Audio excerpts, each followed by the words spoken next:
एक घने और रहस्यमयी नीलमणि जंगल में, जहां सूरज की रोशनी भी जमीन को छूने से कतराती थी, एक प्राचीन और दिव्य रहस्य छिपा था। जंगल के ठीक बीचों बीच एक विशाल हरा पत्थर था जो रात के सन्नाटे में नीली और हरी रोशनी बिखेरता था। इस पत्थर को जंगल का हृदय कहा जाता था और इसकी रक्षा की जिम्मेदारी दो ऐसे दोस्तों पर थी जिनकी मिसाल आज भी दी जाती है। एक था शेरदिल नाम का विशाल गेंडा, जिसकी चमड़ी किसी फौलादी ढाल की तरह अभेद्य थी, और दूसरा था गोलू, एक छोटा और शरारती भालू जिसका दिल सोने जैसा साफ था। ये दोनों दिन भर उस जादुई पत्थर के पास रहकर जंगल के जीवों की रक्षा करते थे। जंगल के बाकी जानवर इन दोनों को अपना रक्षक मानते थे। पक्षी चहचहाकर उन्हें आने वाले खतरों की सूचना देते और नदियां उनके गुजरने पर अपना शोर कम कर देती थीं। शेरदिल और गोलू का जीवन शांतिपूर्ण था, लेकिन उन्हें इस बात का अंदाजा नहीं था कि जंगल की सीमाओं के बाहर लालच की एक नई फौज तैयार हो रही है। शहर के सबसे क्रूर शिकारी विक्रम ने इस जादुई पत्थर की कहानियां सुन रखी थीं। उसे यकीन था कि अगर वह इस पत्थर को हासिल कर लेगा तो वह दुनिया का सबसे ताकतवर और अमर इंसान बन जाएगा। उसने अपनी टीम के साथ मिलकर एक ऐसी साजिश रची जो इस शांत जंगल को हमेशा के लिए तबाह कर सकती थी। एक काली और तूफानी रात में, जब पूरा जंगल गहरी नींद में था, शिकारियों की एक टोली अत्याधुनिक हथियारों, भारी मशीनों और जहरीले जालों के साथ वहां पहुंच गई।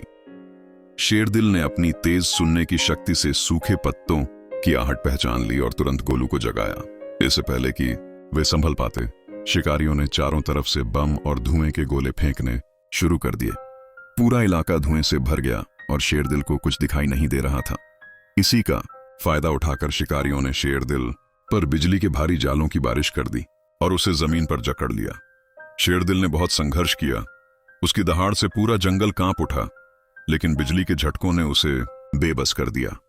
अपने सबसे प्रिय दोस्त को दर्द में तड़फते और शिकारियों को पत्थर की ओर बढ़ते देख नन्हे गोलू का खून खौल उठा।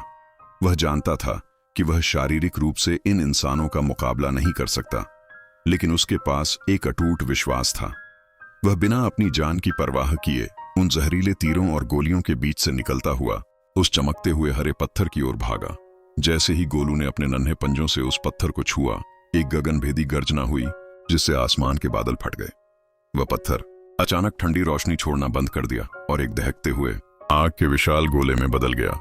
गोलू उस आग से डरा नहीं, बल्कि उसे ऐसा महसूस हुआ जैसे जंगल की पूरी शक्ति उसके भीतर समा रही हो। देखते ही देखते उस आग की लपटों से एक साधारण भालू नहीं, बल्कि 10 फुट ऊंचा एक दिव्य सुनहरा भालू बाहर निकला।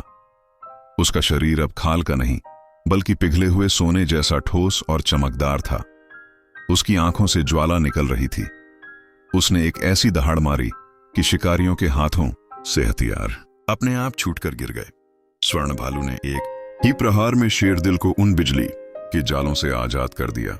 इसके बाद दोनों दोस्तों ने मिलकर उन शिकारियों को जंगल के कोने कोने तक खदेड़ा। शिकारी अपनी जान बचाकर वहां से ऐसे भागे कि उन्होंने दोबारा कभी उस जंगल का नाम तक नहीं लिया। उस रात के बाद शेरदिल और गोलू न केवल दोस्त रहे, बल्कि उस जंगल के अमर रक्षक बन गए। सदियां बीत गईं, लेकिन आज भी लोग कहते हैं कि पूर्णिमा की रात को वह सुनहरा भालू और फौलादी गेंडा उस पत्थर के पास पहरा देते हुए देखे जाते हैं। वे आज भी हर उस इंसान की राह देखते हैं जो दिल का सच्चा हो और प्रकृति का सम्मान करता हो।